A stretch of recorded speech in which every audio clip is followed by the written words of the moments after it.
As Kitty mentioned, this is a talk about meaning that relates to research I was doing already, and I found myself shifting my thoughts about the kind of specific questions I wanted to think about over the last 12 months or so, over the course of election season in the United States, where connections to truth seem to get more and more tenuous as the days went on. Let me start by the kinds of things that we have observed over the last few months aren't really unique. In fact, I'm going to show you some examples to begin with that just give you a taste of the kinds of questions, the kinds of phenomena we want to try to understand a little bit better. So let's go back to 2003. I'm going to show you all these are going to be very short clips. This is a little clip from Secretary of State Colin Powell. He was presenting the case for war in Iraq to the United Nations. Saddam Hussein and his regime have made no effort to disarm as required by the international community. Indeed, the facts and Iraq's behavior show that Saddam Hussein and his regime are concealing their efforts to produce more weapons of mass destruction. Okay, so Saddam Hussein and his regime are concealing their efforts to produce more weapons of mass destruction. We now know that turned out to be false because those efforts weren't in place. So this is a statement that looking back in time, we can say lacks a direct relation to truth. Here's another one. But I want to say one thing to the American people. I want you to listen to me. I'm going to say this again. I did not have sexual relations with that woman, Miss Lewinsky. We now know that this was false too. If you like your doctor, you can keep your doctor. If you like your health care plan, you can keep your health care plan. That turned out to be false. This was the largest audience to ever witness an inauguration, period. For those who haven't been paying attention, this was the press conference immediately after the inauguration of President Trump, which was not the largest audience at an inauguration ever, period. So that turned out to be false. There was very little coverage. I bet it's brand new information to people that President Obama had a 6-month ban on the Iraqi refugee program after 2 Iraqis came here to this country, were radicalized, and they were the masterminds behind the Bowling Green massacre. Most people don't know that because it didn't get covered. It didn't get covered because there wasn't a Bowling Green massacre, so that turned out to be false too. So here we have just a bunch of, we could pull any number of utterances like this out of the YouTube posts of various public figures talking. We could do this in every country in the world. Every country where we can find such data in the first place. Here are the sentences, the utterances that are the ones I want to highlight from the last few examples. Each of these have a kind of defective relationship to the truth. And what I want to do today is talk about the nature of that relationship. It's not the same for all of them. And I want to talk about sort of the mechanics of communication and the role that truth plays in that. So my goal is to sort of, in some sense, evaluate, maybe at the end we'll think about some evaluative measures, but what I want to start with is just to understand how truth works in the very basic ways in which we get ideas from our own heads into other people's heads. Okay? That's something that we study in linguistics, so it's the kind of thing that we can kind of sort of contribute to at a basic level of understanding phenomena, and then we can start thinking about deeper questions about what utterances like these sort of mean. I can stand over here. So here's the plan for today. Talk about truth and meaning in communication. I'm going to tell you a little bit about how semanticists like me can consider truth. I'm going to talk about truth conditions, which is a way that we characterize the meanings of sentences. I'm going to talk about Felicity conditions, which is a feature that we assign to utterances of sentences in communication. I'm going to talk about a particular kind of utterance, which is one that presents information to be taken up and believed by an audience. It's called assertion. I'm going to talk about the role of belief and evidence in that particular kind of act. And then we're going to look at various ways that non-truth plays into meaning and communication, some of which are, in some sense, deeply built into language itself. They're essential features of language. And in a way, as we'll see, language wouldn't work very well if these elements of non-truth didn't exist. These are cases of confused talk, vagueness, and subjectivity. We're going to talk about accidental elements of non-truth in language. Some of the examples that we just saw were cases of that. Mistakes or failures to follow through on promises. And then we're going to talk about intentional relations to falsity. Case of lying, and we'll talk about, we'll give the technical definition of, the technical label of bullshit. And then we'll go a little bit deeper into that, which is the one that we need to think about most carefully today. Okay. All right, so let me start to give you a sense about the role that truth plays at a very simple level in language. Let's just look at a simple, here's what linguists do. We tend to look at simple kinds of sentences or words or patterns of interaction and see what we can extract by looking at contrasts, basic contrasts. So here's a kind of simple thing that we might be interested in.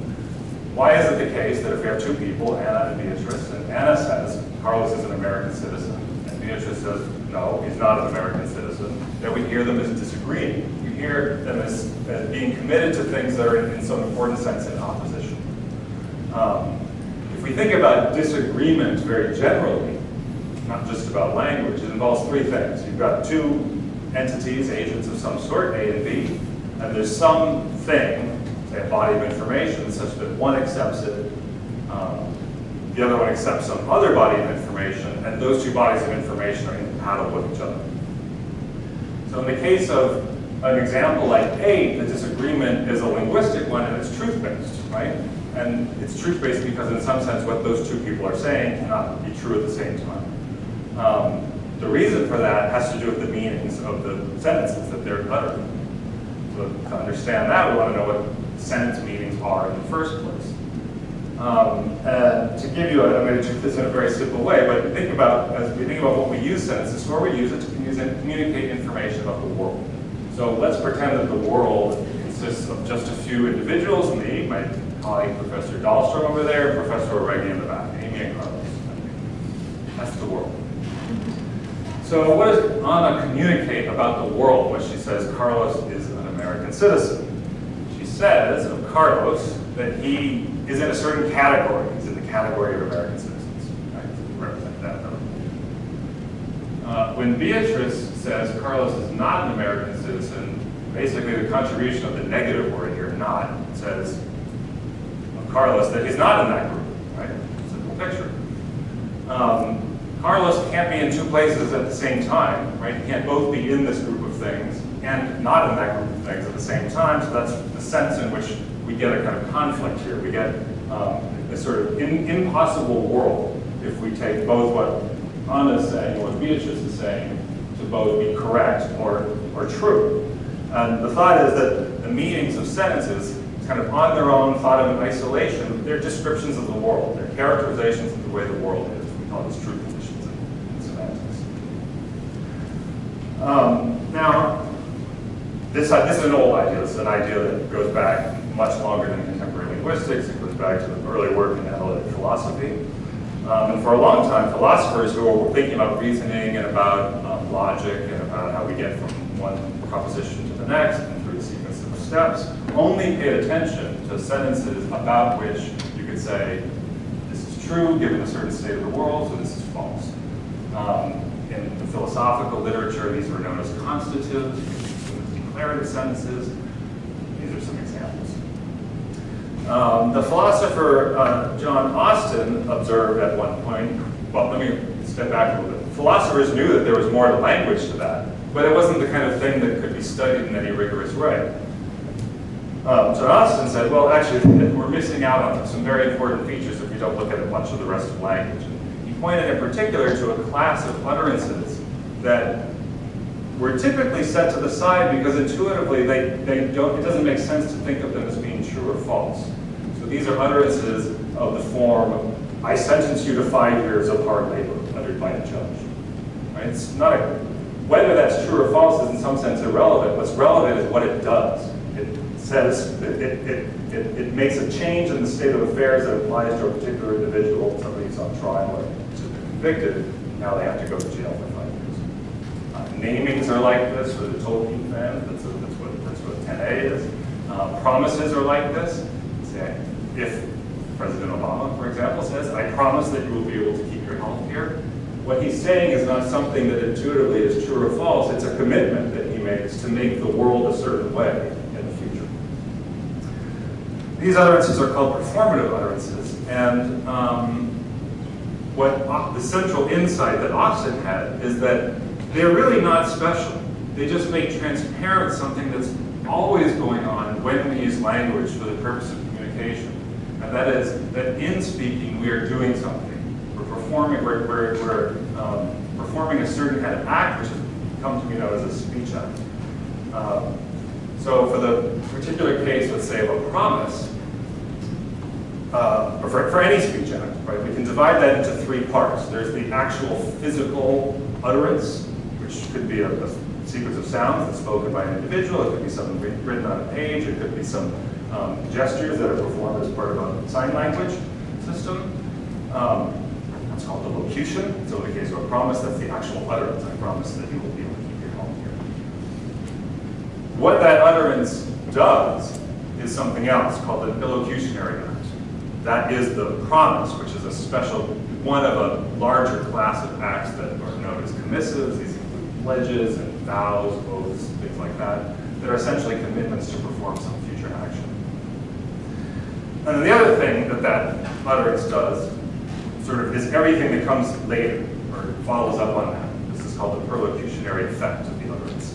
So in the case of a promise, it's the speaker taking responsibility for making things turn out to be a certain way, and maybe it's an addressee then acting in accord with that speaker's commitment. So the addressee, say, supporting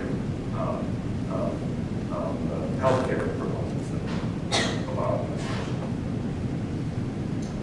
Okay, now in terms of looking at any speech act, they have a certain kind of structure that allows us to generalize over all of them. And this was discussed in maybe most detail by the philosopher John Searle in the 60s. So there are two central parts. I'm going to continue to focus on the example of a promise for a minute. There's what's known as the propositional content, and this is the part that relates to the first thing I talked about, truth conditions. So this is the part of a speech act that says something about the world. In the case of a promise, in the case of an utterance like I promise that you will be able to keep your health care, it's the you will keep your health care part. Right? That's a characterization of the world that could be either true or false, depending on whether people keep their health care, whether people have health care. They used to have. Then there's the part that's called the illocutionary force that goes together with the propositional content and expresses now some relation. In the case of the promise, in the case of a promise, it's a commitment to the future truth of that propositional part. The illocutionary force of any speech act determines some crucial features that need to be in place for the speech act to sort of come off, for it to work in the way that follows with the conventions of communication for the language. And these are known as Felicity conditions. So to illustrate Felicity conditions, I'm going to give you an example from a television show called The Office. And it's going to illustrate Felicity conditions for this particular speech act, a declaration, in this case, a declaration of bankruptcy. I declare bankruptcy!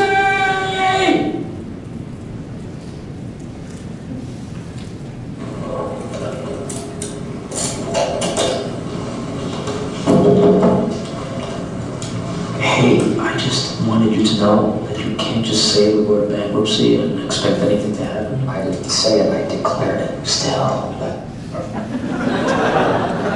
There's two parts there. I didn't say it, I declared it. So he recognizes that there's a difference between merely saying something and declaring something. Right? A declaration is a particular kind of speech act. It's different from what you're saying. But the other part that this illustrates is when Felicity conditions fail.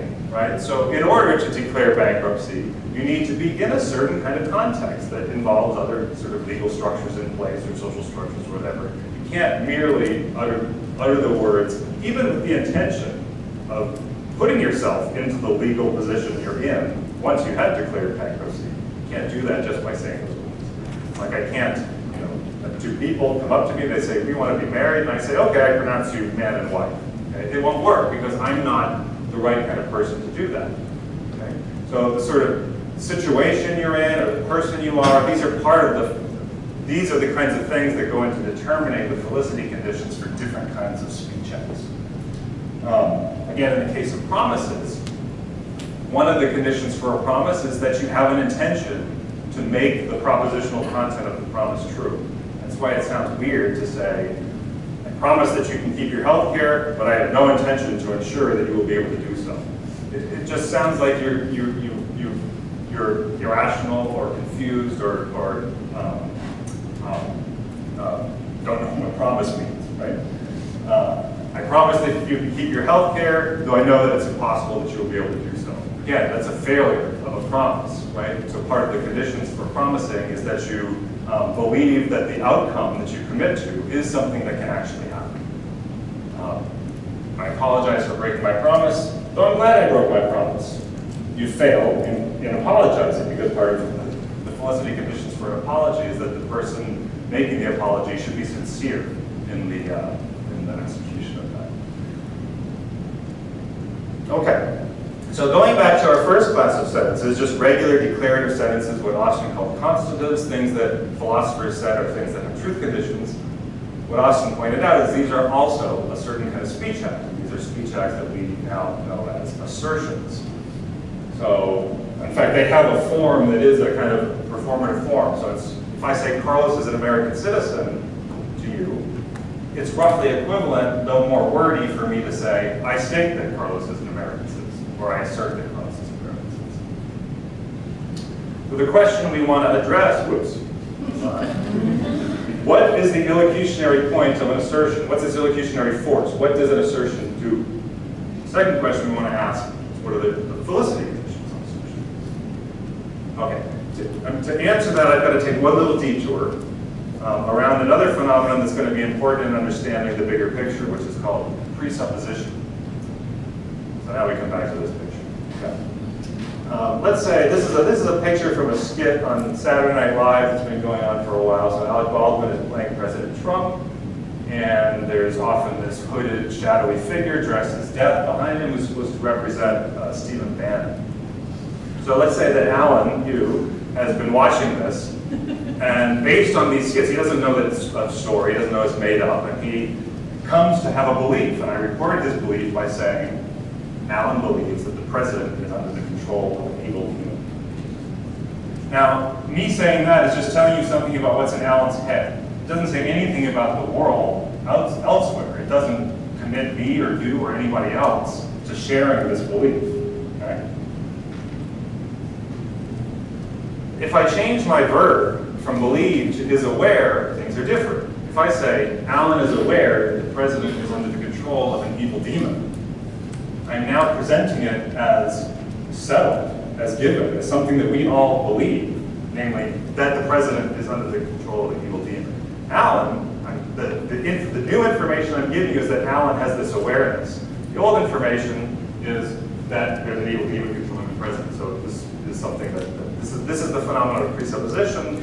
And one way that we can see this is in the case is that if I negate that sentence, now that Alan isn't aware the president's under control of an evil demon, it still sounds like we are all committed to the truth of this evil demon position. So if you don't believe that, then this should sound weird. It should sound like I'm trying to slip something into the conversation that's not true. All right, so presupposition is showing us a place where utterances, in some sense, take for granted that information is already part of the belief space of the community engaged in the discussion.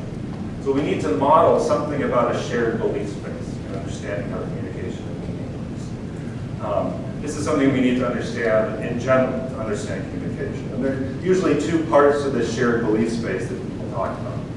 One part, the part that we're going to be most interested in today, is called the common ground. And that's intuitively just the set of things that any group of individuals, like the group in this room right now, all take to be true.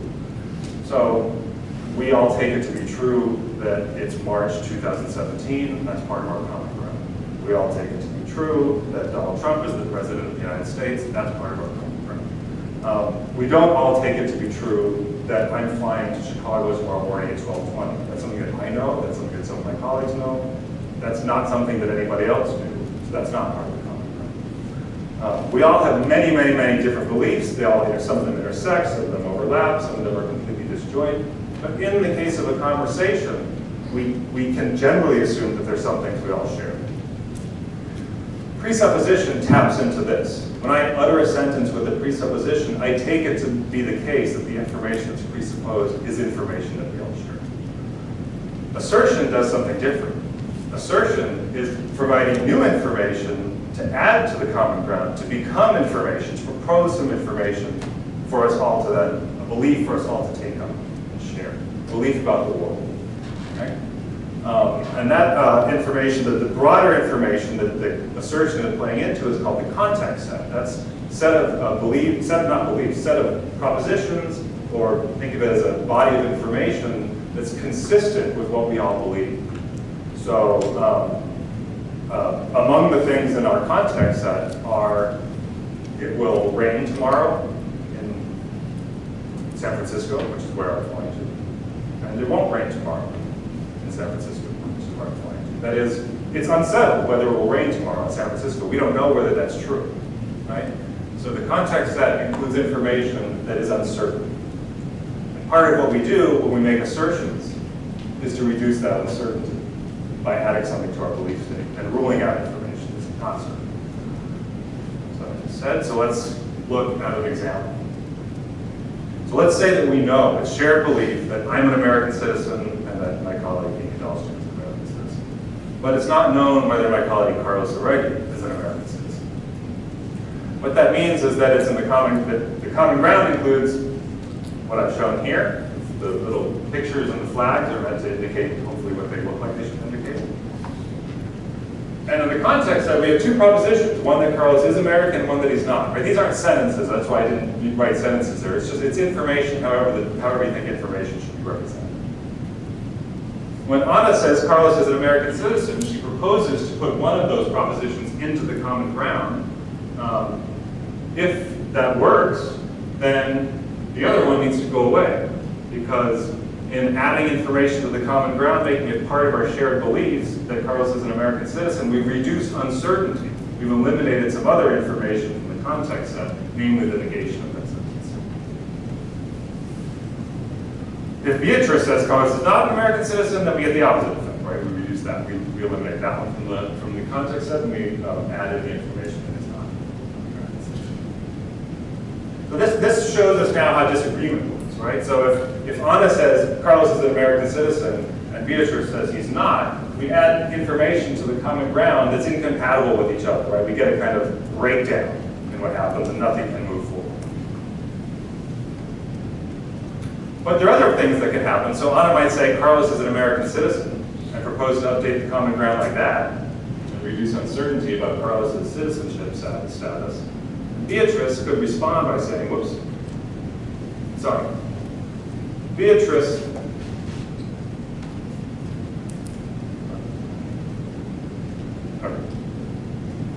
Anna says Carlos is an American citizen. Beatrice says, yeah, he's also a citizen of the United States. That utterance sounds weird in that context, right? It sounds unusual, it sounds redundant. Why is it redundant? Because nothing happened.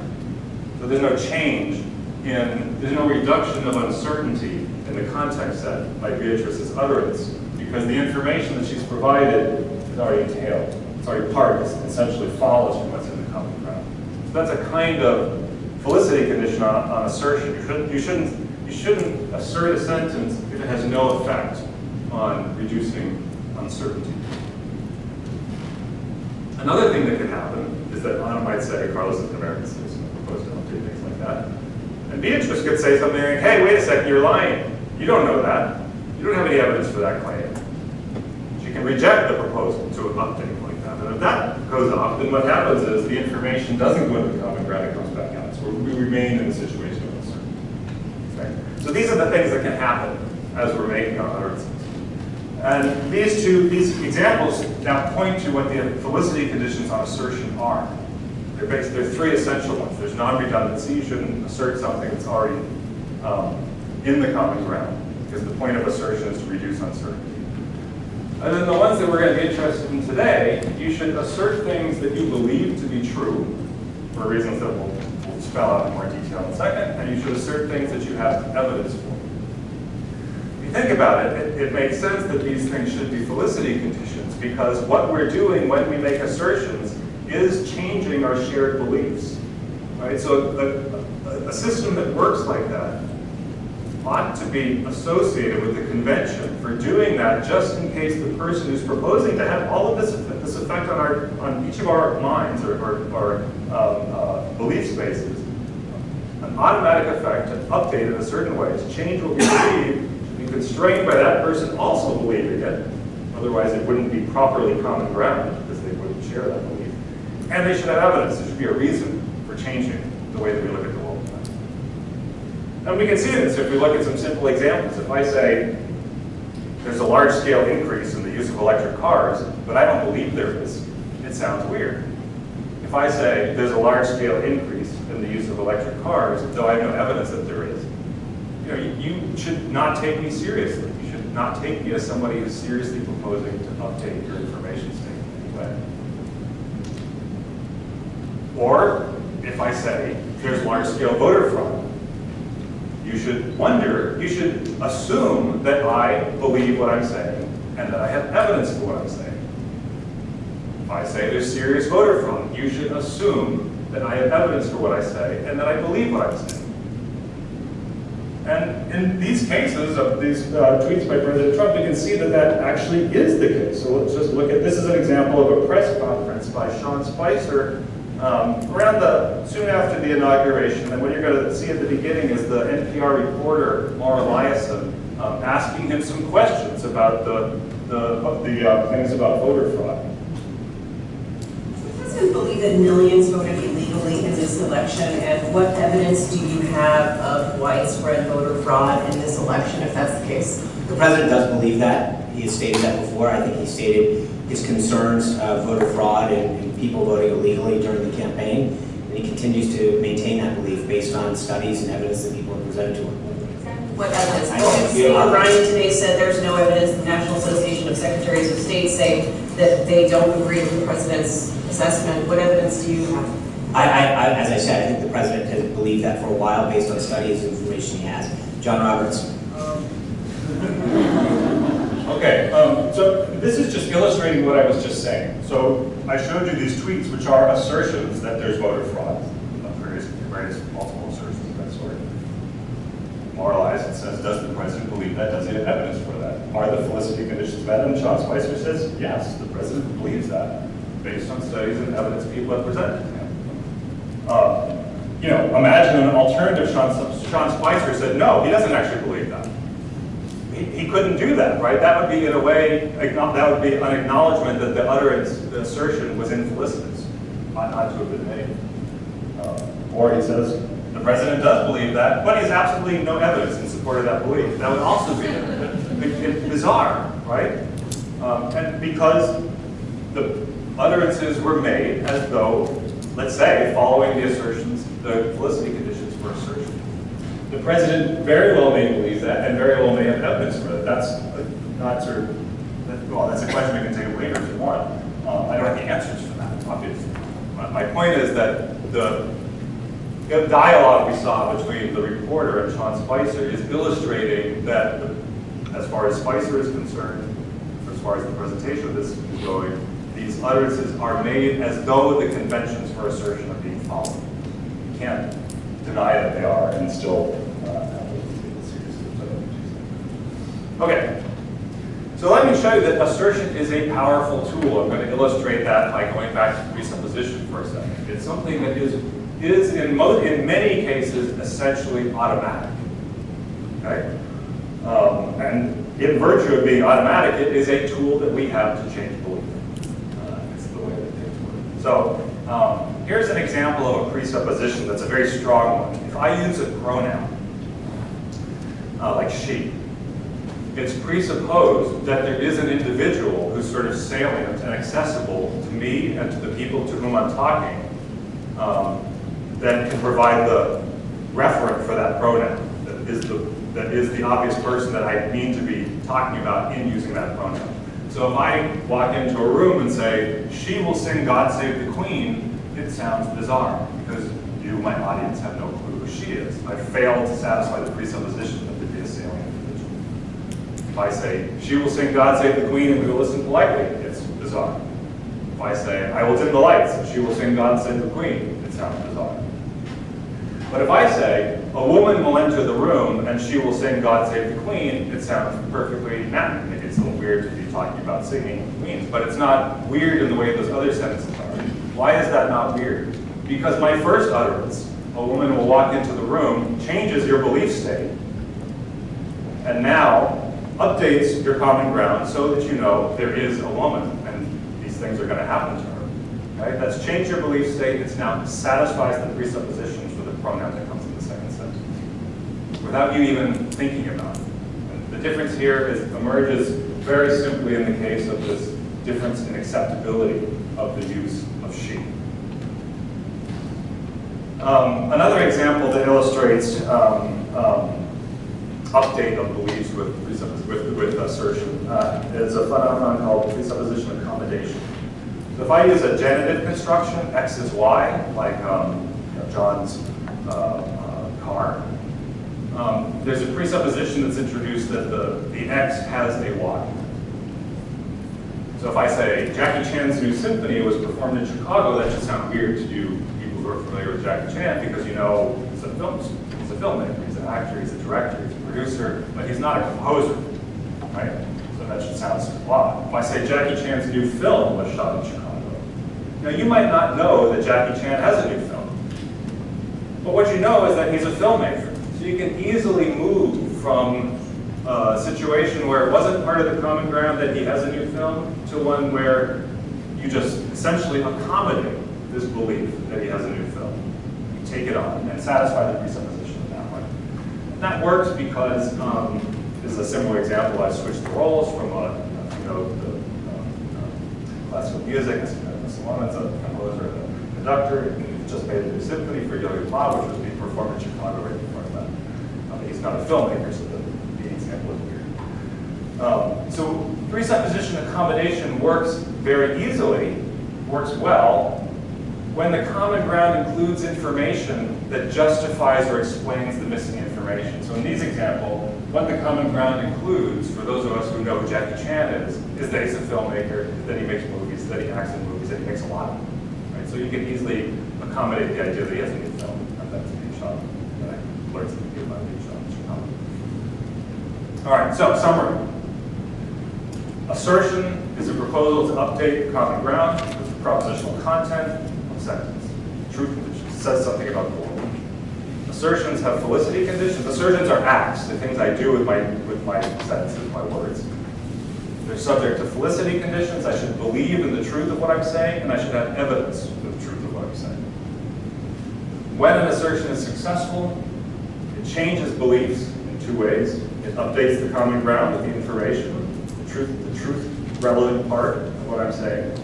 And it can also update the common ground by triggering accommodation of presuppositions. Sort of what we just said. All right, so now let's look at cases where non-truth comes into communication. So I'm going to start with the following example. Here's a map of the United States.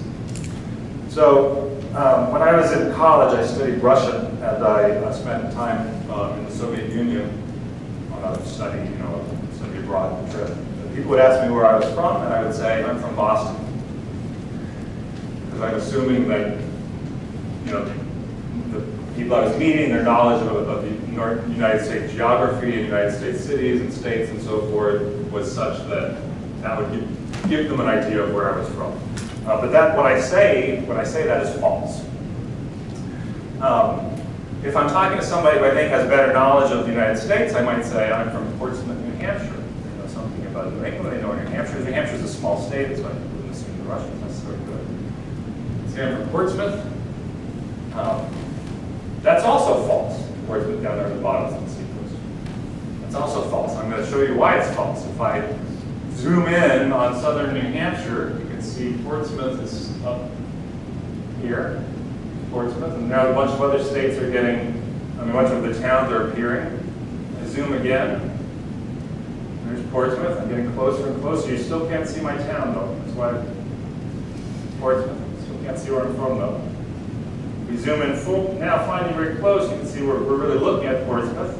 This is Portsmouth here. And there's this little island next to it, and you can see it's got a name, it's called Newcastle. That's where I'm from. It's a little island, it's about a square mile. So why do I say I'm from Portsmouth, New Hampshire, and not I'm from Newcastle, New Hampshire? Because nobody knows where that is. Not even people in the United States. So I never meet people I meet in the US, Americans, I never say Newcastle, New Hampshire, example. A lot of what we say is like this. Somebody asks me how tall I am, I say I'm 6'3". They ask me how much I weigh, I say I'm 175 pounds. If they ask me how many people are in this room, I might say there are 50 people. Virtually all of these things that I might be uttering there are, if we looked really closely, false. Okay, I doubt that I'm exactly 6'3".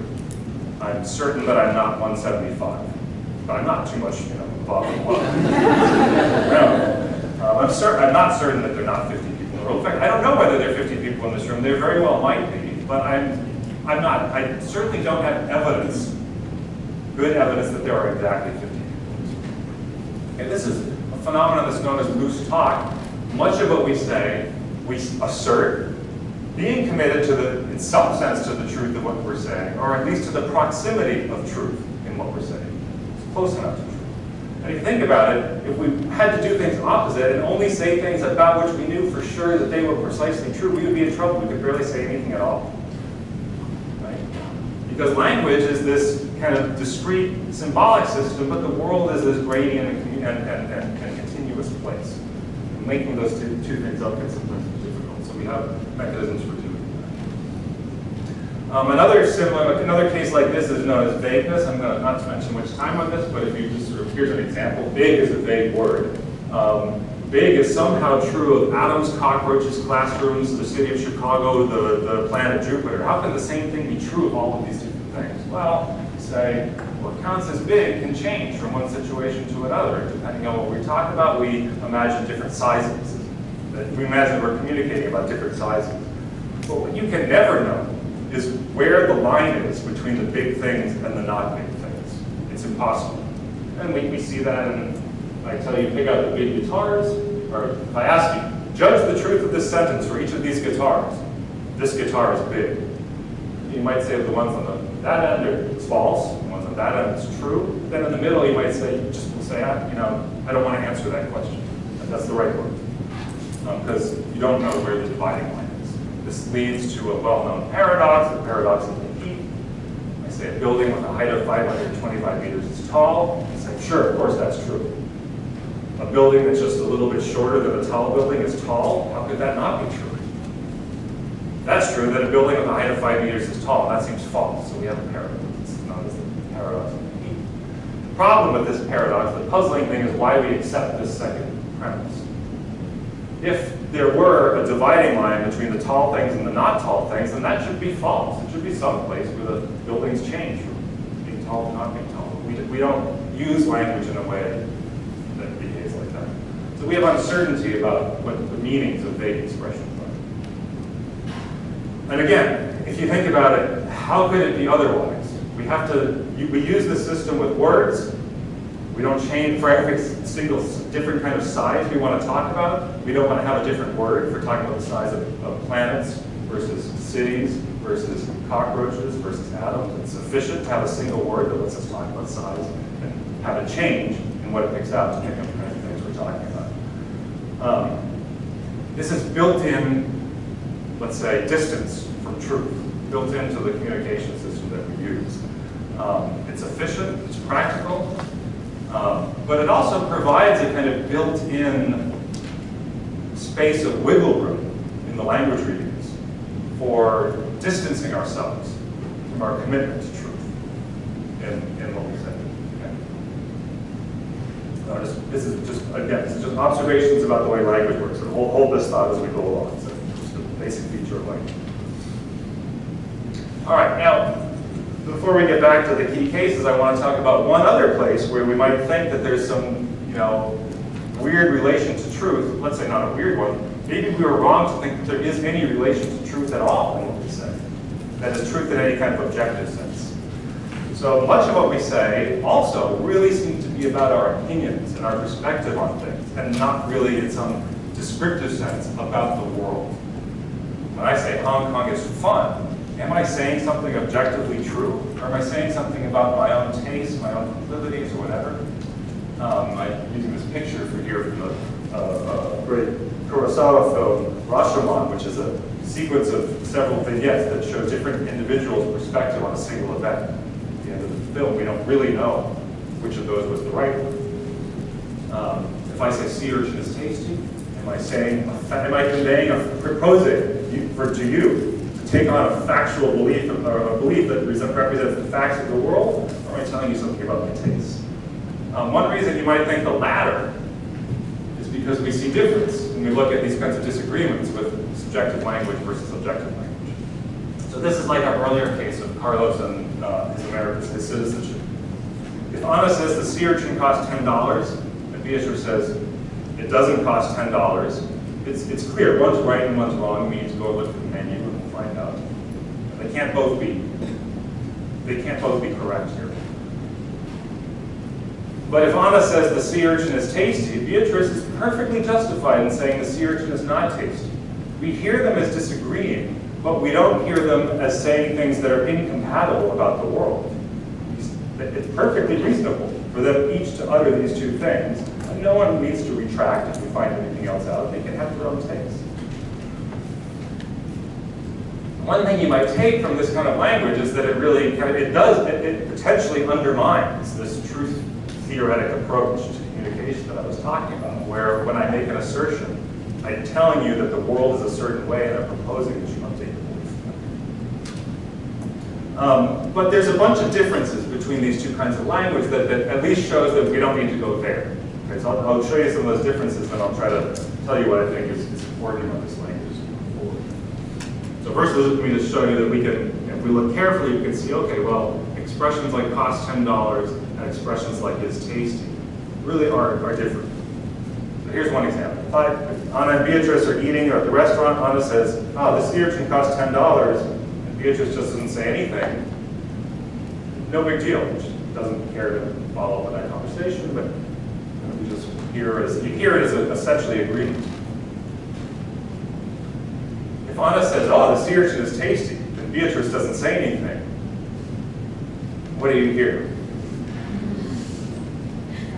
Beatrice is maybe being polite, right? And what Beatrice really thinks is that the sea urchin is not so tasty. Right? So in the presence of silence, the base level default interpretation of silence for objective language is just agreement and go on. I don't want to carry on the conversation, it's not interesting. The base level interpretation of silence for subjective language is a kind of polite disagreement. That's one difference. Another difference is really basic linguistic combinatorics. So think about these two sentences. They're practically synonymous, right? I consider sea urchin tasty. I find sea urchin tasty. Here's how I'm telling you about something else. Now, let's say that, think about the word vegetarian. Vegetarian is kind of subjective, right? We don't all necessarily agree on what it takes to be a vegetarian. Some people think vegetarians are people who really eat no animal products at all. Some people think a vegetarian might be somebody who eats seafood, or at least certain kinds of seafood, but not others. Some people think you can be a vegetarian if you eat meat, but only eat it once a year when you go and visit your mother-in-law or something like that, right? So there's wiggle room in what counts as vegetarian. I might say I consider sea urchin vegetarian. To me, it's okay to eat sea urchin and still be a vegetarian. But it sure sounds weird to say, I find sea urchin vegetarian. Okay. So find and consider mean practically the same thing, but they find is very special. It says the words that I combine with need to be these very subjective words, which tells us that even without realizing it, somehow our linguistic system has divided words like tasty from words like vegetarian into two classes, where some are in some sense more, they're objective in a certain way, but really subjective in another way, but they're just distinct, okay? What's important about subjective language that I want to kind of focus on here is it actually has very strong evidential felicity conditions, stronger felicity conditions than regular language.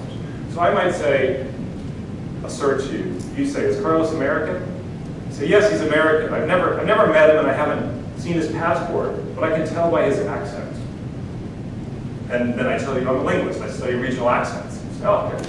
Right. So I have some indirect evidence for the assertion that he's American, and that's good enough for me to make that assertion.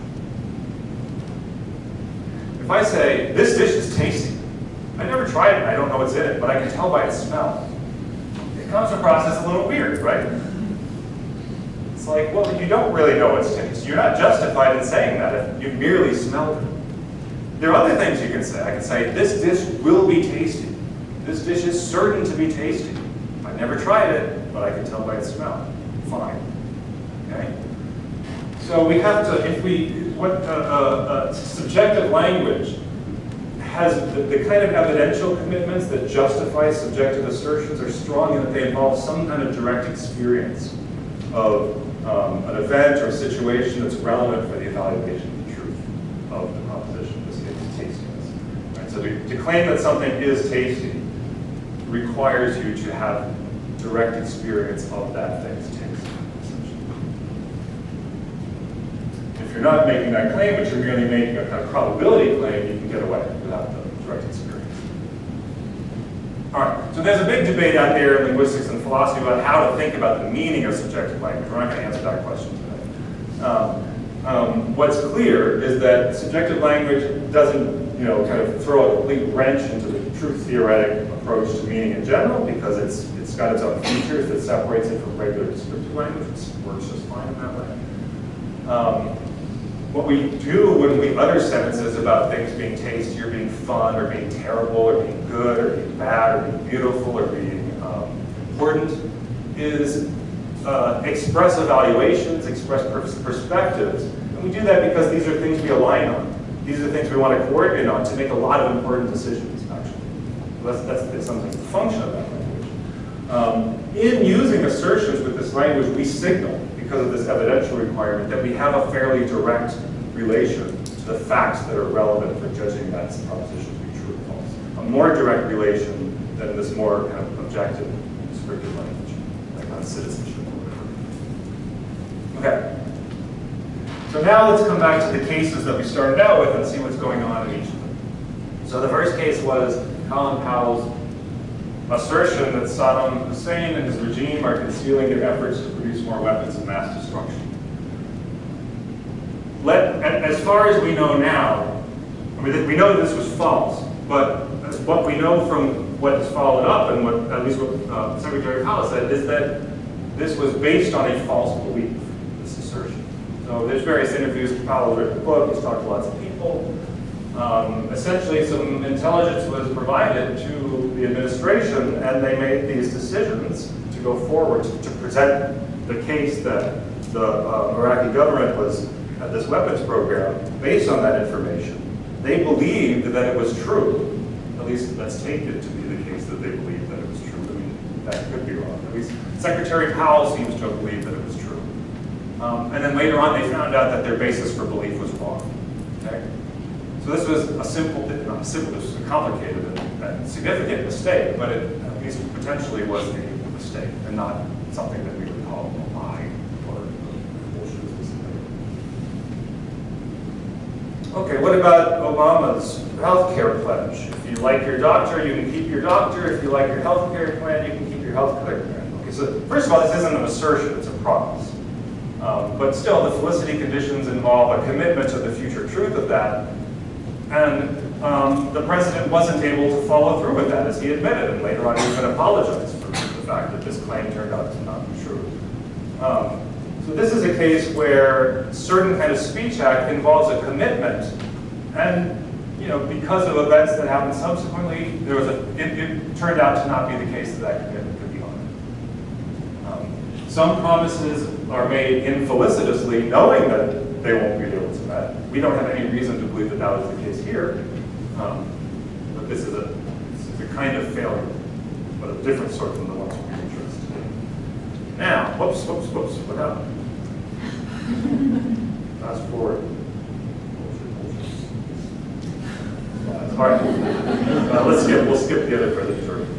All right, President Clinton, I did not have sexual relations with that woman. This, as far as we can tell, is a simple lie, right? Why is it a lie? Why was it a lie? It was a lie given this characterization of lying. To lie is to make an assertion which you, the speaker, present yourself as satisfying the Felicity conditions for assertion. That is, that you believe that what you say is true and that you have evidence for your belief. You intend your audience to come to believe that thing and add it to the common ground, but you actually believe that it was false. And given that this is a first-person report about sexual relations, we can assume that President Clinton actually believed that this was false. It's about him. Back evidence for the truth. Okay, so that's a lie.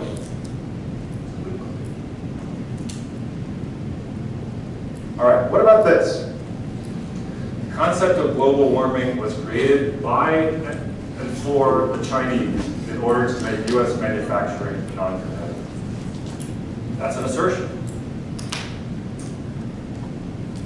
There's no compelling public evidence that anybody knows of that the Chinese created the concept of global warming. And President Trump has not presented any such evidence. If there is any that he hasn't presented it. He may have it, he may not. He may actually believe that global warming is a hoax created by the Chinese. He may not. In deep sense, it really seems like these things are beside the point, right? That this utterance has a completely different purpose. But it's not obviously a lie. That is, it's not obviously the case that he's presenting this knowing that it's false, with the goal that you all take it up and believe it. Like there's some other motive here, which is to create a program for, generating a kind of populist support for a certain kind of approach to trade, or generating a particular kind of populist approach to a certain way of dealing with environmental regulations, or whatever. This is bullshit. The definition of bullshit is up here, so I take this term from the philosopher Harry Frankfurt. This is his definition. To bullshit is to make an assertion of phi in which you present yourself as satisfying the conditions, that you believe what you're saying, that you have evidence for what you're saying. You intend for your audience to come to believe that that thing is true, add it to the common ground. But you do not care whether it's true or false. It's different from lying. In the case of lying, you know that it's false. In the case of bullshitting, you simply, the actual truth or falsity of the thing you're saying is irrelevant, right? The aim of the bullshitter is neither truth nor anti-truth. It's not about obtaining belief. It's not illocutionary, it's perlocutionary. It's meant to achieve a certain means by having others take up. This was the largest audience to ever witness an inauguration, period. I think it's hard to imagine that Sean Spicer believed that this was true, given the actual physical evidence on the ground. And it's hard to imagine that he was lying, intending for his audience to come to believe that it was true, given the physical evidence on the ground. Right? The actual relation to the truth or falsity of this assertion really seems to be irrelevant. The point, I don't know what the point was, but the point was perhaps to follow through with a particular line that the president made after the inauguration. The point was to establish a certain kind of relationship with the press. We don't know what the actual point was, but it's sort of clearly false, and I think clearly not a lie. It's an example of bullshit. Kellyanne Conway, maybe this is a mistake. Maybe Kellyanne Conway really did think that there was a Bowling Green massacre, that President Obama started this refugee program after this event took place. We don't know. We can't go into her head. On the surface, it looks like this was part of the way of kind of having the initial response to the first executive order on immigration and kind of changing the discussion to make this be about practices the Obama administration had already put in place. Again, it doesn't seem really relevant whether it's true or false or not. It's about having a certain effect and affecting the overall discussion in a certain way. Why does this work when it works? Why does this succeed? It succeeds by explaining the principles that enable communication in the first place. So we know that common ground is about shared beliefs. And if you get a big enough population, there's a whole bunch of different overlapping and sometimes disjoint shared beliefs. We know that, and they can be manipulated, they can be moved, they can be changed by having people take up beliefs. And things that you propose to be taken up are going to be accepted to a greater or lesser degree depending on the beliefs that are already in there. We know that presuppositions can be accommodated. We know that the evidential basis for assertion, that somebody has evidence for what they're saying, is something that can be accommodated. We know that there's wiggle room of loose talk. And we also know that evidential commitments and subjective language has certain kinds of evidential commitments. I'm going to show you examples of each of these things at play in cases of what I take to be bullshit. So the first example comes from a story that played a role that was picked up by a lot of different news outlets. It was a story presented on a website called the Christian Times about before the election, the tens of thousands of fraudulent Clinton votes were found in a local Ohio warehouse. So it turned out that this was not true. This was a story that was created by this man, Cameron Harris, and it was one of a number of different stories that he created that were all fabricated. He made them up, and he made them up to his goals in creating this website. All this comes from an interview with him, was to make money to pay for law school. He'd been to law school and he had some debts, and his hope was to generate enough hits on his website so that he could then sell it.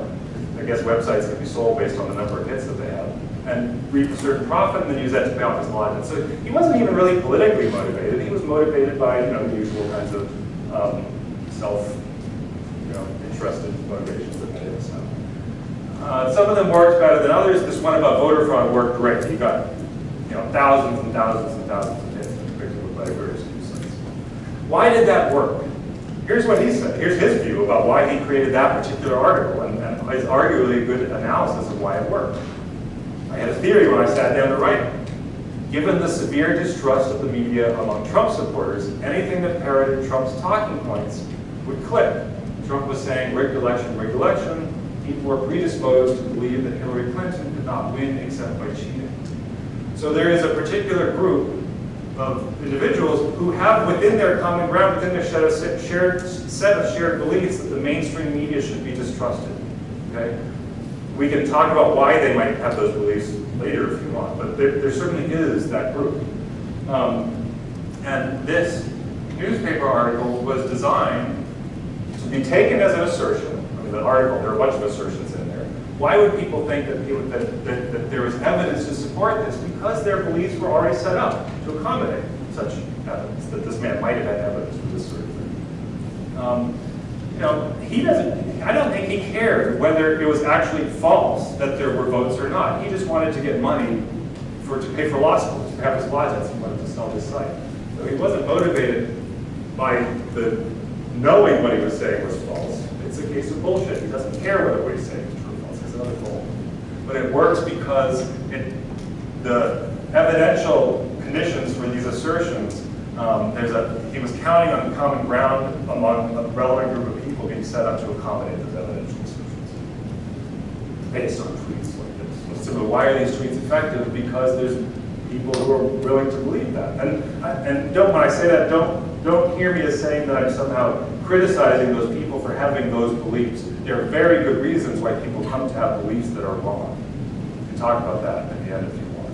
Okay, I'm just observing that those beliefs exist, and those beliefs provide the basis for assertions like these to be taken up, to be treated as though they're following the Felicity conditions for assertion. All right, what about loose talk? There was a big discussion in the news media for a while after Donald Trump won the election, when people were so surprised. They said, well, how can people believe these things? And there was this kind of mode of thought going around which said, well, the people who voted, the media and the elites, took him literally but not seriously. Didn't think he could win. But his supporters took him seriously but not literally. They said, oh, he's got some policy positions that I agree with, that I'm in line with. And when he says things like Mexico will pay for the wall, which in some sense couldn't, I mean, it's quite clear that it's not obvious that he could follow through on this promise, right, to get another sovereign state to pay for an entire construction of the wall along the American-Mexican border. But the thought would be, well, he doesn't literally mean that. This is just pointing to a policy, set of policy issues that are relevant. Or more recently, we have the Trumps about the wiretapping, Trump Tower by the Obama administration. So notice the scare quotes around wiretap. This was from the New York Times yesterday. In recent days, the president and his aides have tried to recast his original assertion to make it more defensible.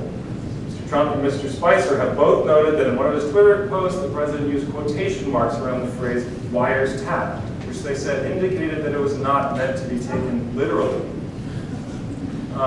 So if we take, at one point, so there's a lot of hand-wringing, what's the evidence for this? Do you really believe this is true? We know that language accommodates loose talk. The response here is saying, well, it wasn't really meant literally, so the evidential conditions are lowered, just like they're lowered for my utterance, my statement about my weight when I say I'm 175 pounds. And there's now this kind of wiggle room in what was actually being said or not. We don't know what the intention was. But also in this kind of example is use of words like terrible. That's a subjective word. Use of words like the very sacred election process. President Obama is bad or sick. These are subjective language. This is the kind of language that really, in order to use this kind of language, you should have a strong evidential base for the kinds of things you're saying. An extremely credible source has called my office and told me that Barack Obama's birth certificate is a fraud. Credible is a subjective term. I should only be able to characterize some body of information as credible if I have direct experience with that information and some evaluation procedure for judging that information. That's what gives me the authority to characterize something as credible. I present myself in that language as having that evidential basis. That's a way to take an utterance that on the surface might look at something like we should be skeptical about, to something that we might believe, as you present yourself as having a certain kind of evidence. All right, so let me wrap this up, just to kind of summarize what's going on here. So, the truth teller, whether you're speaking based, whether what you're saying is actually true correctly, or what you're saying is something you believe to be true but are mistaken about. The liar and the bullshitter all rely on being seen as being in accord with the Felicity conditions on assertion.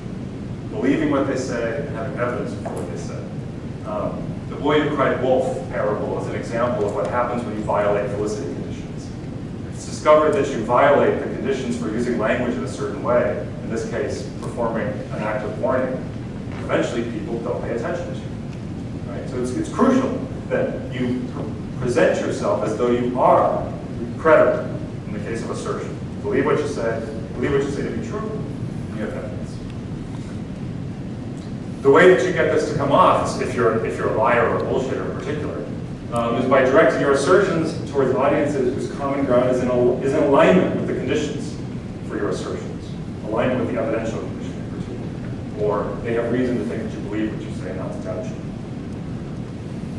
Once an assertion is accepted, whether it's true, whether it's a lie, or whether it's bullshit, it updates the common ground, it changes the beliefs of the community that accepts it in a way that makes their common ground, makes their shared beliefs even more in alignment with the content that you're providing. Okay? And so comparable utterances that build on that are more likely to be accepted, not rejected. This is how we reason. Now, I don't want to make you go away saying lying is horrible, bullshit is horrible. It's great sometimes. Lying, bullshit, other forms of insincerity, they've been around as long as people have been performing speech acts. This is nothing new, as far as we know. And the kind of loose talk cases I was talking about, I mean, technically, they fit this paradigm. When I say if I'm 175 pounds, it really doesn't matter to me whether what I'm saying is strictly true or false or not. It's close enough it's true for my community. When I say I'm from Boston, to the Russian friends I met when I was in the Soviet Union, it didn't matter that what I was saying was false. It got them to sort of see the region of the country I was from, and that's all I cared about. That is a form of bullshit, but that's a basic feature of communication. That's what I just said. Imagine, oh, well, this is a different thing. Imagine that we couldn't lie. Imagine that we couldn't make something up. Imagine that world in which everything we said had to be checked for evidence, couldn't be exaggerated, we couldn't have fiction. We didn't have this kind of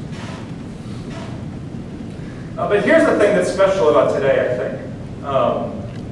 There is a greater than ever number of speech acts being performed at all times. So there's a reason why I showed you a lot of President Trump's tweets. Not just because I want to pick on President Trump.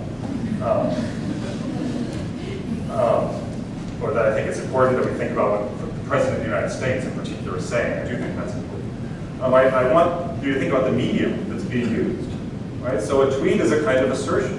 He's got hundreds of thousands of followers.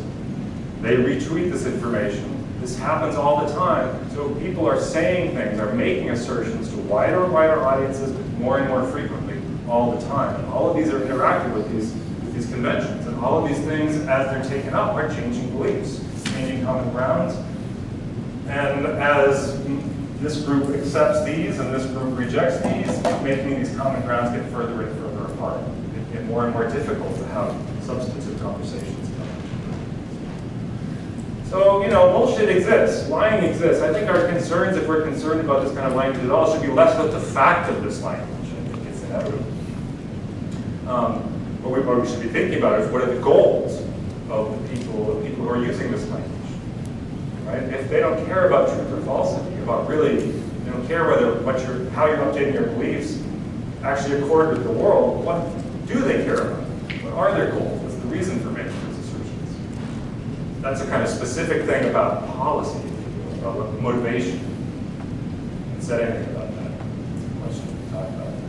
But an even bigger thing, I think, that is an important thing, but just as important should be what are the effects of this kind of language over time, of a kind of, opportunistic use of insincerity, particularly given the way that the kind of speed of communication and the volume of communication that's going on. This is the issue that I think is more important, right? Because as common grounds diverge, right, the consequences are that the beliefs that we all share become more and more disjoint. And having a set of shared beliefs, having a set of assumptions that we take to be a background against we adjudicate further things, in particular questions about policy, questions that affect large groups of people. This is really crucial for any society that claims to be based on practices of debate, of reason, and of argument to the best solution. Right? These are the things that we really should be most concerned about, because in the long term, the slogan is bullshit begets bullshit. Let's try to have less of it, or at least be careful. Thank you.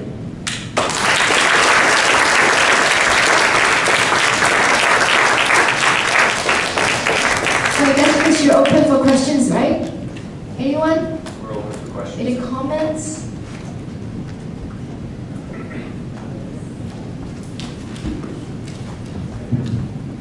Thank you for your talk. I noticed one of the weird conversations you mentioned in the talk, where one person says Carlos is an American citizen, and the other one says he is also an American citizen. U.S. citizen. Yeah, I think it's maybe this conversation is weird is because of the use of the word also.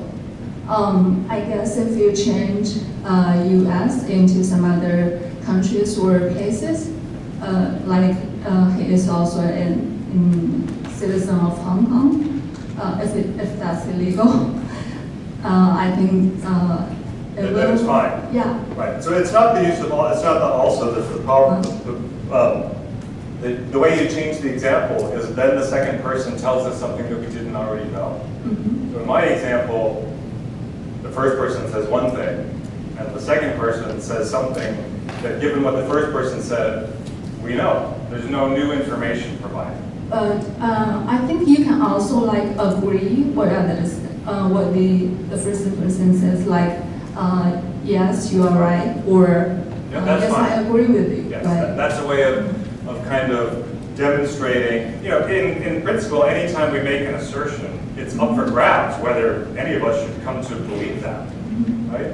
So anytime somebody says something, any other speaker, if they have the same kind of evidential basis, or they know they take themselves to be in a kind of position of similar authority with respect to the issue that's being at play, has the opportunity and the right to say, no, you're wrong. I know blah, blah, blah, and that shows that you're wrong. You're mistaken. Your beliefs were incorrect. Or, yes, you're right. I'm confirming what you're saying, right? That's part of this whole process of what we're doing. So typically if nothing is said, it's a kind of implicit confirmation, and we move on. That's sort of the normal case. But especially for things about which there might be more uncertainty, or about which we might feel less strong about the evidential basis to support those things, then often the way that we follow up with something is a kind of a confirmation point. In the case of the subjective ones, that's actually really important. So when you say sea urchin is tasty, the way that I let things go forward is that case to actually confirm and say, yeah, right, it is. Or I say, no, it's not. I either disagree with you or I don't. But if I'm silent, as I showed you before, it sort of sounds like a kind of agreement. And that's one of these cases where, again, the evidence is more individual-based, right? So I'm telling you that my evidence is also consistent with your evidence.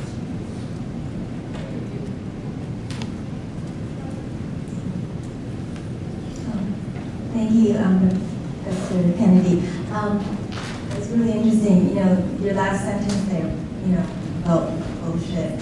I don't use that word that much, but after today, I guess. It's a technical term. Okay. Well, you know, and it's such an important term because of the proliferation of it, as stated. And then, so, I mean, what are people doing? I mean, I know Facebook is trying to clean up some of the bullshit on the, you know, in the world. I mean, but it's growing at such a rapid rate, and you know, a lot of what goes on in some of those ridiculous tweets that you put up there by the president, whose name it's hard for me to say. I mean, what about the fact that that individual perhaps is saying things, but from a situation where perhaps he has, you know, narcissistic personality disorder, which therefore means that all of the bullshit and lies and whatever he's saying, it's mostly bullshit, I guess, after learning from this today, shouldn't be proliferated, shouldn't, you know, have meaning, but yet it's had such profound meaning in this world and will probably continue to. So what the heck are we supposed to do about this on this planet? Oh, I don't have the answer. I wish I had an answer to that. I mean, I think that's the question. I mean, I think that's, even if we didn't have the President of the United States making assertions that look to be not founded in evidence, not based in evidence, I can't talk about beliefs. We can't know what any individual believes, but we don't, the wiretapping claims. It doesn't appear to be any evidence. The relevant agencies that would be on top of that sort of thing seem to be saying there's no evidence. So that's a most recent example. Even if we didn't have that, obviously the rest of this it's still out there. I mean, it's not like if you go around the internet, you don't find tons and tons of similar things, maybe very low-level things, maybe things that only affect small communities or small groups. And the basis for checking evidence, if we're working with communication sort of at a distance, the way that this kind of communication is, becomes much harder. So you rely even more on the people making the assertions following these conventions, right? So the potential for exploitation in communication that is as removed as communication can now be, right, is huge. I don't know what to do about that. I really don't.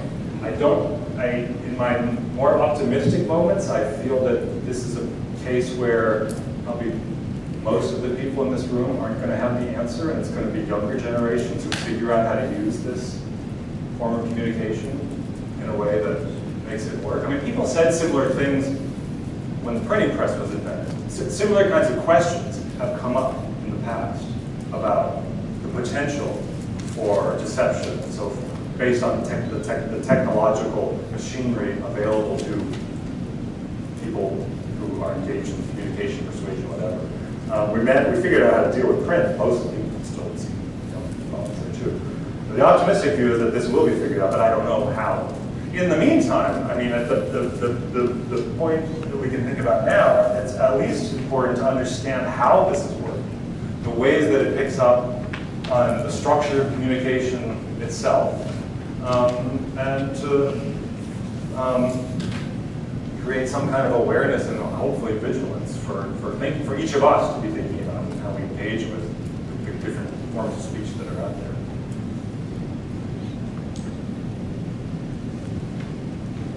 This is why we talk about this. Sorry, so this is why, I like to talk about this to the 18 and 19-year-olds because that's what I mean. I hope that these younger, these other generations are going to figure this out.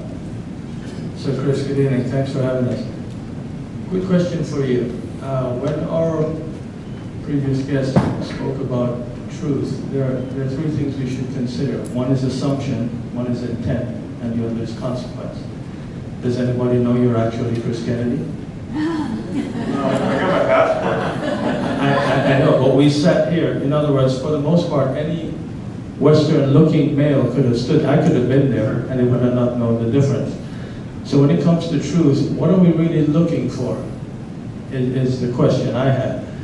What is each individual person's intent when we make a statement? Because that determines whether we use the terms I think you used were nuance, assertion, or subjectivity. When your wife asks you, do you think I look fat in this dress?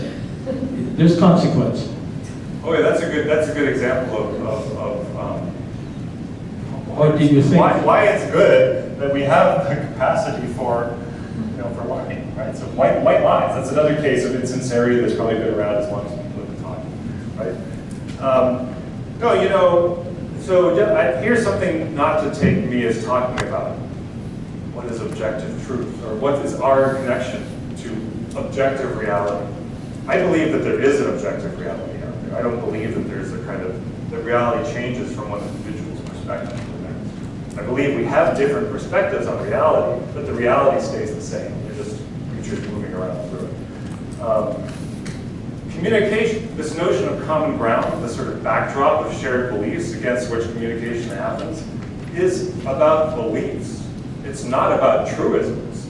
So the common ground of a similar gathering of people in the roughly similar gathering in the 11th century, right, wouldn't have included the belief that we're on a sphere that's orbiting the sun, right? That wouldn't have been part of the common ground. There would have been some different assumptions shared by all of us, let's say, about the Earth, what we now call the planet Earth.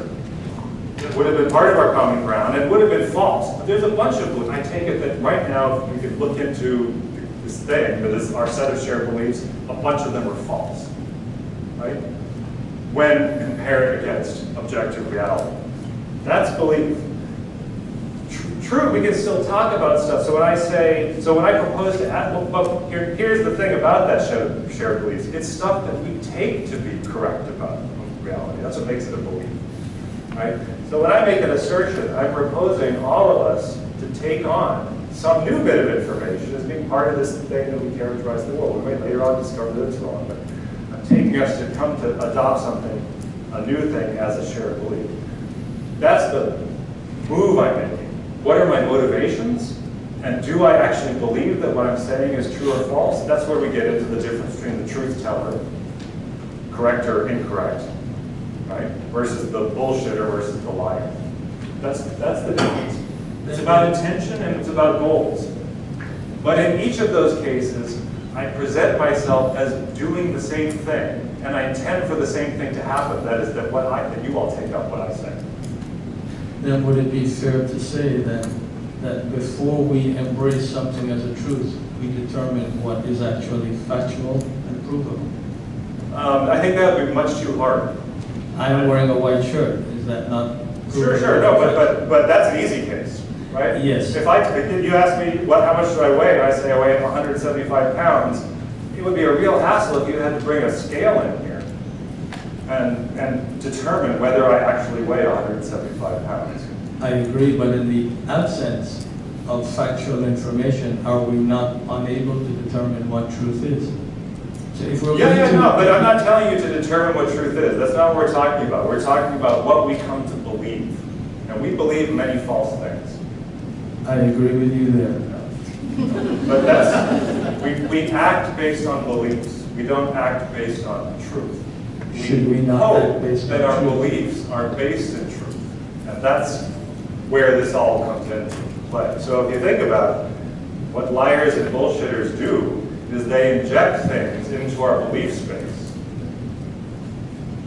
into the space that then informs our decision making, right? Because we normally try, at least in most cases, we try, much of what we do, we hope that we're making decisions based on true beliefs. But the liar or the bullshitter injects that stuff in there with the goal of affecting decisions. Thinking, if my community comes to believe such and such, then they're going to act in a certain way. That's my goal. Then I'm a little lost, because the question then becomes, if we're not actually acting on factual truth, then we're acting on assumptions, bullshit, or beliefs. We're acting on beliefs. Which is not necessarily truth. Correct. But I like your lecture, it's on truth and communication, so let's get to the truth, let's not act on beliefs. Then you should change the name to beliefs and communication, not truth and communication. Well, belief that truth is the basis. Well done, Professor. I yield the mic. Yeah. If I can continue on that debate, then it's a question of trust, right? Yeah, because, right. This is all based in trust. Yeah, because Felicity conditions are about trust. We believe that as the President of the United States, that what you communicate would be factual. That's a trust. And now we're being tested on our trust. Well, okay. We believe, so it sort of depends on what we're talking about, right? We believe that people say what they believe to be true, and that they have evidence for it. So the factual part comes in sort of through those two things. One, people shouldn't believe things that they take not to be based in fact, right? Then you're being irrational. I mean, we do believe things that are, let me try to finesse this a little bit, right? We believe things, many things, where we can't go and point to the world and say, okay, this demonstrates for sure that this is true. I mean, many religious beliefs are like that. I have faith, I believe in a certain set of propositions. And, it's not irrational for me to have those beliefs, even though you can't go point to various things in the world and say, this proves that, right? I look at the world, say, and in virtue of that examination of the world, I sometimes draw inferences, right? The world couldn't be like this unless a certain structure had been in place, a divine creator, whatever. I mean, those are totally rational and appropriate beliefs based on a certain kind of evidence. But they're not often based strictly on facts. What would be weird is to believe something about which you also believe there is absolutely no evidence of any kind for it to be true. That was sort of the case with the Spicer, and as I was trying to show with the Spicer or Eliza interaction. Some things we really do care that they're factual. So when I say, okay, we're going to put this dam up on this river, and the calculations I've done show that a thickness of the dam of such and such an amount will be sufficient to hold back the force of the river. That's a case where, the kind of maybe inferential basis that might support faith-based beliefs really aren't good enough, right? You need to have some fact-based beliefs that are rooted in the sort of scientific principles and inquiry and stuff that we've learned about how the relevant forces interact to justify accepting the assertion that a thickness of such and such is going to hold back the water from running into the city wall. Right? So what we're talking about, the kinds of claims we're making, what counts as evidence or a basis for that can change. That's really important to keep in mind. I brought examples here that are really, in a sense, about the world, about things that affect policy making. Right? How does the voting system work in the U.S.? Should we mistrust the American voting system? If you're a member of the voting age in the United States, that's an important question. Should I mistrust my voting system? If one injects assertions into a community of discourse that raises questions about the reliability of that system, you would hope that those assertions are based in some factual reason, because those are really significant. That's just as important as those damn in the water.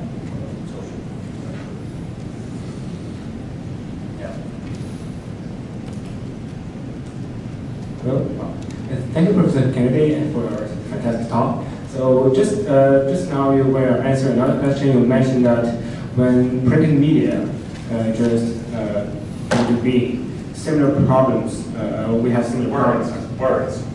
But gradually we found ways to accommodate that change. So can you talk a bit about how did we deal with yeah, no, I don't know the answer to that. I just know that if we discussed this in one of the classes we taught last quarter, that many kind of worries came up with the invention. It happened multiple times. It actually happened already with the invention of writing. People were worried about, what a writing system would do, even before printing, to the way that information was transmitted and the sense in which it could be really checked and to be reliable. And then when printing press was invented and we had the capacity to have sort of volume production of information, saying words. The scale, of course, is different today. The quickness of internet-based communication, the immediacy of it, and the capacity for anyone to produce an utterance that can be heard by a huge number of people. Any individual. If you wanted to do mass communication, all you had was print media to do that. Of course, you have to pay for the ink, you have to pay for the paper, you have to distribute it out, you have to put stamps on letters and do all these other things. That's impractical for the average person. But any Joe Schmo now can make a fake website and produce fake news. Right? So the scale is different now. It makes the problem potentially a bigger one, but I do have optimism that we are clever social primates that hopefully can solve this problem over time as we think about it. But part of the solving a problem is understanding the bits and pieces that go into it. So I think that's the stage that we're at now. It's just really understanding how these things are working. And there's more than what I've said here to understanding that. We also need to understand how persuasion works and how particular things that people like pick up on to get people to come to believe that they're saying all those things. Thank you.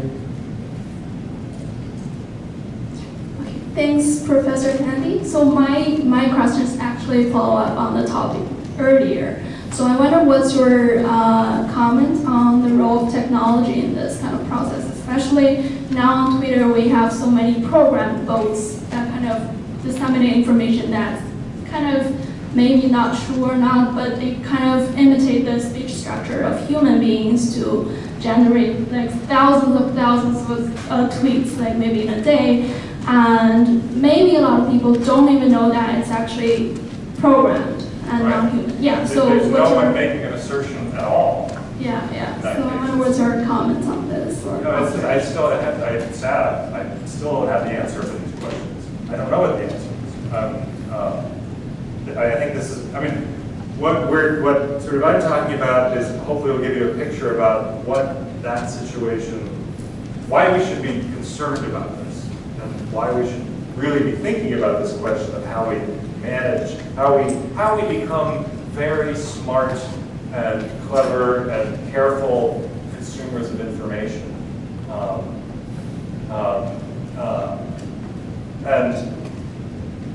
And I don't know how we're going to solve this problem, but I hope that we will.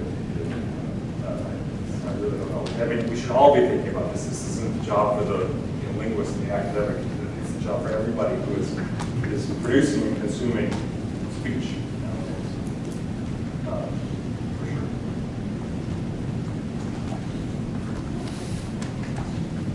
Some of the examples you gave today relating to President of the United States and the tweets, which is very common knowledge. Do you think there's a political angle to this?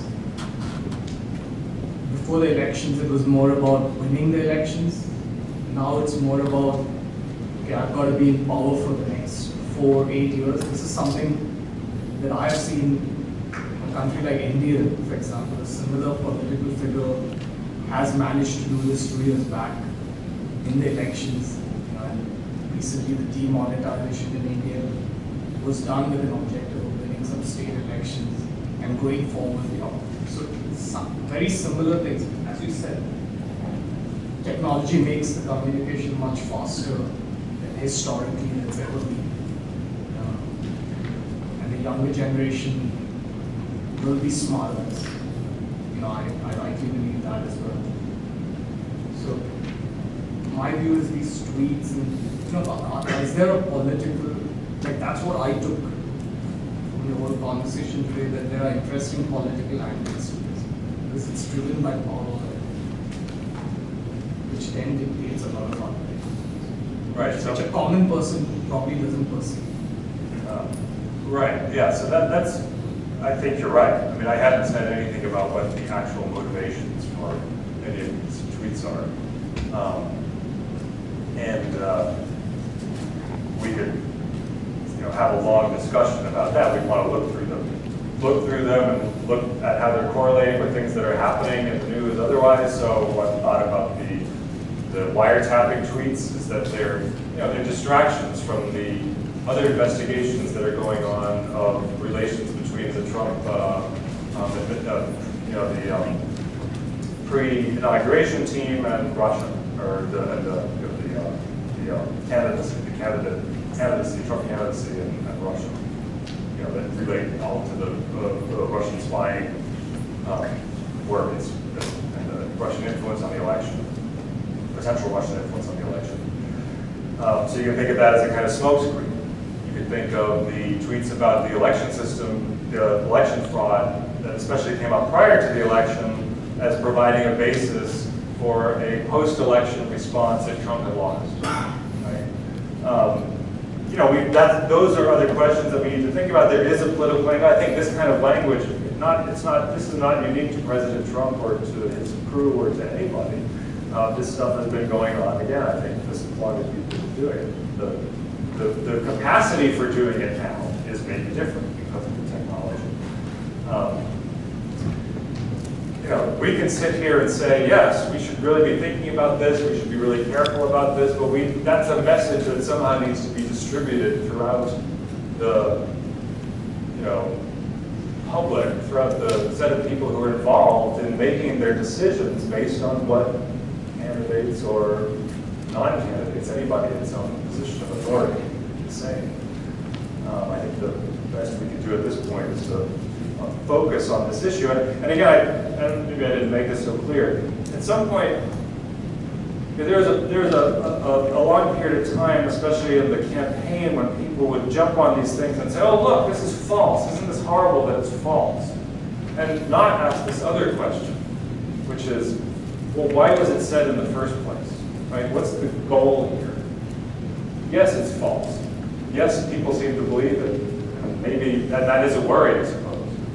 But there's this other question out there, which is, what is the motivation for saying these things in the first place? And at the end of the day, that's the most immediate kind of question that we should be trying to answer about any individual use of these things. So there's that question, and this other question, which is, how can we manage this kind of talk over time, given the way that communication works? Okay, you're discussing implication of manipulation of perception by inserting information into the stratosphere, or whatever people perceive based on what you're saying. Bullshit. And people do what they will with it. But as far as subject matter overall, truth in communications, we are talking about communication. There's the person communicating and the person receiving this communication. And you were saying that whether it be liar, non-truth teller, or bullshitter, whatever they say, the assertion of truth is based on a common belief assumption that your audience receptor will have to you. What about the case where the communicator and the receptor have completely different beliefs of the same subject matter? And you brought up the example of Bill Clinton and that very, very famous quote, "I did not have sexual relations with this woman," that at some point I'm sure led to many households defining what does sexual relations mean exactly. Yeah, I didn't get to, that's a very good, those are the two ways to come at what you're asking about. In fact, President Clinton claimed that he wasn't lying, right, because he wanted to define that word in a particular way that would include what he was engaged in. Okay, the first part, what happens when we don't have the shared beliefs? Communication fails, okay? If there isn't a common ground of shared beliefs, if you have Group X over here who, let's say, believes that everything the mainstream media, whatever you think the mainstream media is, CNN, the New York Times, the Wall Street Journal, the Washington Post, if there's a group that believes that what this set of people says is not based in fact, is made up, is designed to promote a set of beliefs or whatever, and there's another group over here that doesn't believe that, but believes this group is set up to communicate, find the facts as well as they can, communicate and be objective to that. And these two groups can't really have a conversation about this set of media oppositions, except a conversation that's meant to deal with the one thing that they disagree on, which is whether these people are reliable, right? There's a crucial sense in which they're too far apart, so they're just things that they were talking about that sort of rely on the assumption that this set of media outlets are to be trusted or are not to be trusted. They just can't even have that irrational conversation, so they find some way of stripping away the beliefs that they contradict on and finding some that they agree. This is one of the big worries, right? The more that it's, this whole thing in the U.S. about people are worried about polarization getting worse, and different groups of people coming to have very divergent beliefs. The more that happens, the harder it is for those groups to have an actual conversation or a substantive debate about issues. They're just not on the same plane. It's like you playing chess with one set of rules and me playing with another. If you put us together in the same board game, it's not going to work. We're not playing the same game. One of the things that we might have shared beliefs about or not is actually the literal meanings of words, right? So this sexual relations case is a good example. If one set of people defines it to pick out a certain set of things, and the other defines it to pick out a different set of actions, activities, whatever, when they're using that language, they're talking past each other. They're just not communicating in the same way, right? So that's a kind of example in this case where the shared beliefs are beliefs about the literal meanings of words. If you don't share those beliefs, you're failing to communicate. A drastic example of that is different languages. Right? You might have words that happen to be homophonous, but obviously they mean completely different things because they're from completely different languages. So speakers can't use those words to communicate because they're just going to be talking about different things. That still happens in English. I know it does. That happens in English in lots and lots of different ways. It happens in, yes, absolutely. Go on. So we talked a little bit about objectivity and subjectivity and also technology. Do you think that actually with all the new technologies and all the different ways of measuring things, it's actually become more difficult to distinguish between the two?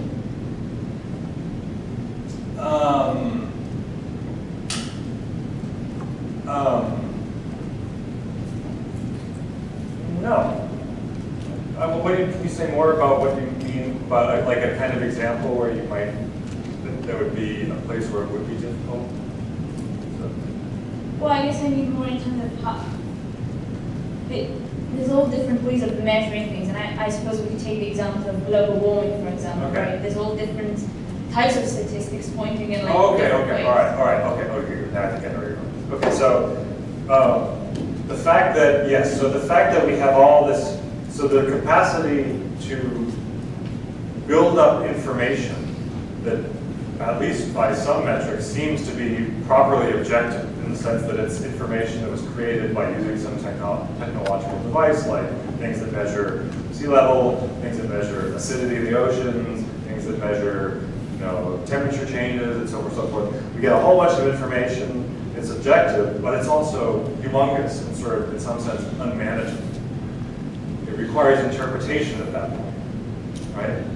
And that then opens the door to questions about whose interpretation is the right one, whose interpretation is the best, given the complexity of the information. Can a particular interpretation be trusted or not? What should we do with that? Yeah, so I think that is a kind of case where you might say that potentially the sort of increase in facts is not always helpful to communication that's meant to be based on evidence, actual evidence, because facts often need to be interpreted to understand how they're relevant for assertions of the form, or claims of the form. The temperature is, the sea level is going to rise by such and such an amount in 75 years with a probability of 67.3. Therefore, we should do X. Right. No, I think that's true. I think that's probably something that's probably always been the case. We can look through history and find situations like that, but it is particularly important. The discourse on climate change is another place where we see a lot of this stuff. It's a place where data can be used, maybe to present yourself as either having evidence to support or to reject some other claim, and therefore have your assertions be taken as though you're following the Felicity conditions on assertion, when you may or may not.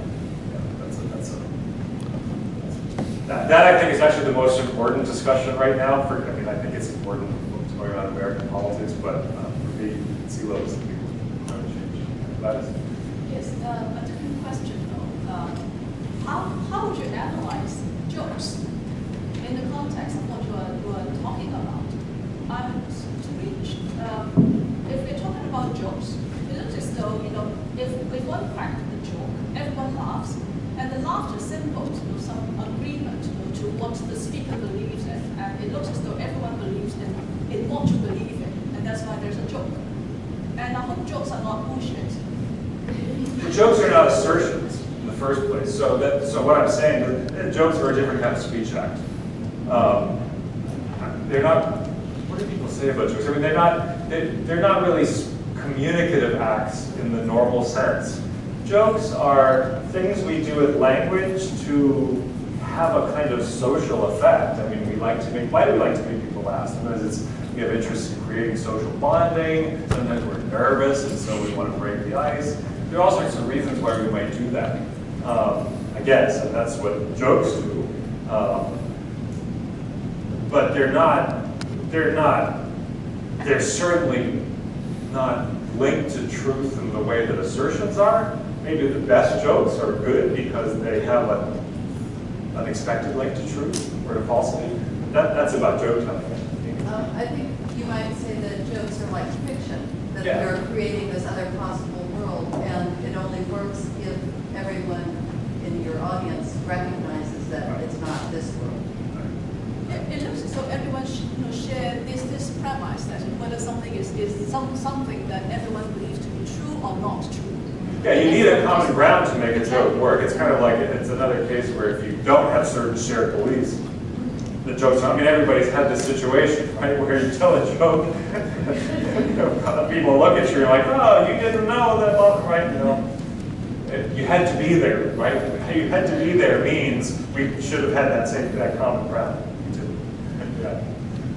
I'm glad you said you had to be there, because that brings us back to what we're talking about is truth, not jokes. When you get down to what happens when the facts are indisputable in each case. The young previous speaker asked about something as simple as what facts are for different peoples, different cultures, different religions. Now, when you talk about salinity, well, are you at the Dead Sea or in the Caribbean? I'm from Jamaica. If you're in the proximity of the Dead Sea, they're two completely different issues. My truth is actually factually measurable in the Caribbean Sea, But in the Dead Sea, the salinity is different. What is room temperature for red wine? Are you in Europe or are you in the Caribbean? If you tell me to drink red wine at room temperature, that's not going to work at 85 degrees or 92 degrees Fahrenheit in the Caribbean. So we both have the actual, definitive, provable set of facts. The problem becomes when, I think when you tell truth, we spoke about what is your intent when you're making a statement. When you think about something, what am I trying to say? I am going to make a statement. I am Professor Chris Kennedy, and I'm going to speak to you about truth. What are you trying to do? So your intent when you start a conversation determines how you manage what you put out. Your desire to put forth what you want can be very easily managed by the consequence of you not telling the truth. So I put it out to the greater body here to say, what happens if there were consequences for not telling the truth, rather than just bullshit, conjecture, opinion, subjective information, intentionally misleading? The point should be, if you're going to speak something as truth, what are the consequences for that? Then if there's severe consequences, that pushes you more towards speaking the truth. But who determines what truth is when red wine is served at room temperature is a rule, and you're French or you're Jamaican? You don't need a bottle of red wine to figure that out, but there are consequences for not telling the truth, and that's a decision for any political, social body to make. It's that people have different groups have different consequences for that. People don't always get caught, and rules don't always get enforced. But in principle, there are such consequences. This on your other example, another thing to keep in mind about language is that much of what we say, the kinds of there are expressions whose meanings change depending on where we say them. So a simple example is a word like, I'm standing here, or I'm here. Here. Where is here? Here is wherever it was said. Okay? So today for me, here is Hong Kong. Tomorrow for me, here will be in New Mexico. So the truth of I am here depends on who said it and where it was said. Room temperature is kind of like that, right? Depending on the ambient temperature of the room, the actual temperature that gets picked out by the word room temperature changes. So an instruction to drink wine at room temperature by somebody's wine it's basically presupposing that their audience is going to be in a situation where temperatures are within a certain range. And if you hear that without getting them as having that presupposition in mind, then you might drink wine in Jamaica or on the surface of the sun or whatever, and you're going to run into problems. So there's an aspect of language in particular, and this is a very good feature of language, right? That things can change meaning depending on the context in which they're uttered. That makes it super effective for communicating information about the here and now, in other words. But that's another bit of information that we're tracking in all this whole picture. What happens when we extrapolate that to assimilation versus multiculturalism? The implications are... Yep, I agree.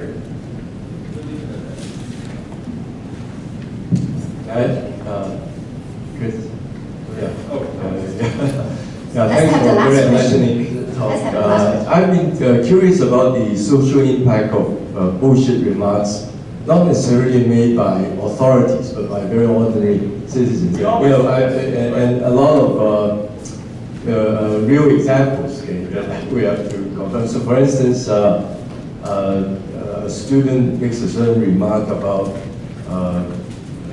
particular departments, let's say, on a Facebook discussion. That has could have potential impact. To give you a real example, so someone remarked that particular departments from our university are beggar departments in the sense that the graduates don't get good jobs or they are not placed well, which are plainly false. Okay, but let's say someone makes a certain remark, but it probably gets circulated in very restricted circles, but then it gets forwarded. Right. And I think that it has considerable social impact in the sense that the concerned parties will have to somehow figure out a way of defending themselves, getting the facts right? So I just wonder how you see this in relation to your concept of common ground. Why is it that people are so ready to let their common ground change by these possible bullshit remarks? I don't know. It's something that puzzles me a lot. Well, so actually it goes in both directions.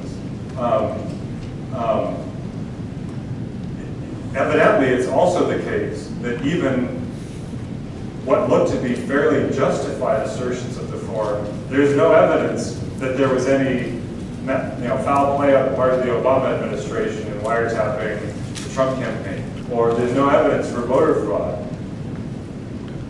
Doesn't change the beliefs of people who are willing to accept those claims in the first place, right? I mean, in focusing on continuing to pick on the president, there are many people who take what he's saying to be true, and they believe that because they are already coming into it with a set of beliefs that lead them to think that he might have evidence for what he's saying and believe what he's saying.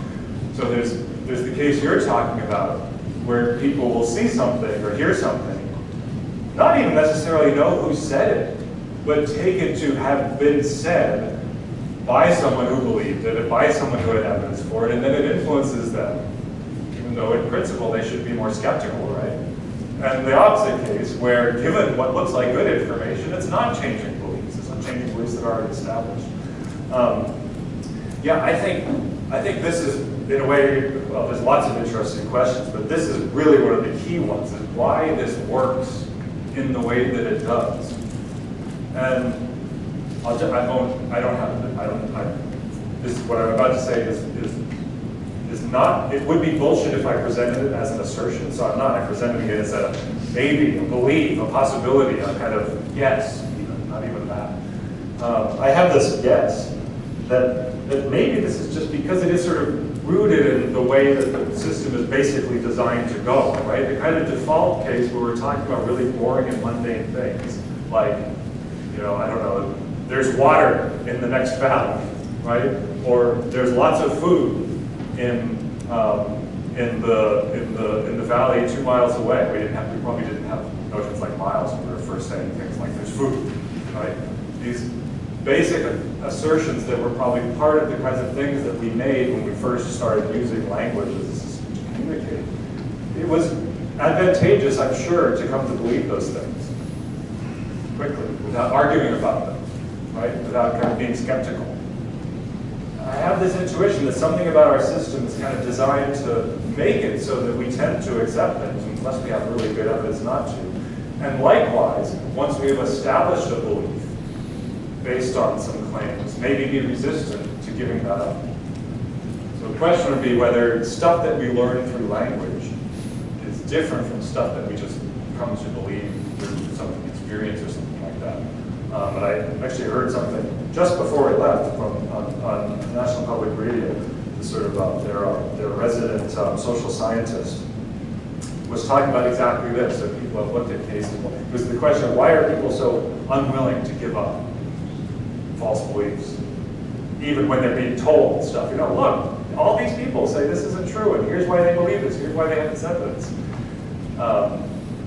They didn't know the answer, but he highlighted different cases where if you actually experience some event or some situation, that can change your belief. You just experience it and change it. So there's maybe some asymmetry between language, stuff that goes happens with language, and stuff that happens outside. And then why would that happen? Well, that's what language does, in a way. It's not automatic. We can override it. We can reject things. But the kind of default is to go with it.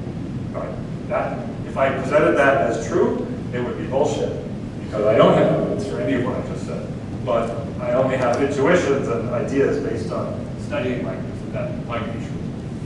So that's an example of an injection. Last comment, 1 minute. See, actually, not a question. I suggested is some sort of like a comment. See, it might be interesting enough. You know, could I very sort of a short comment on this? See, sometimes simple, sometimes naive. See, does it sound familiar with you? Sorry, what's the comment? Sometimes simple, sometimes naive. What is sometimes simple? Yeah.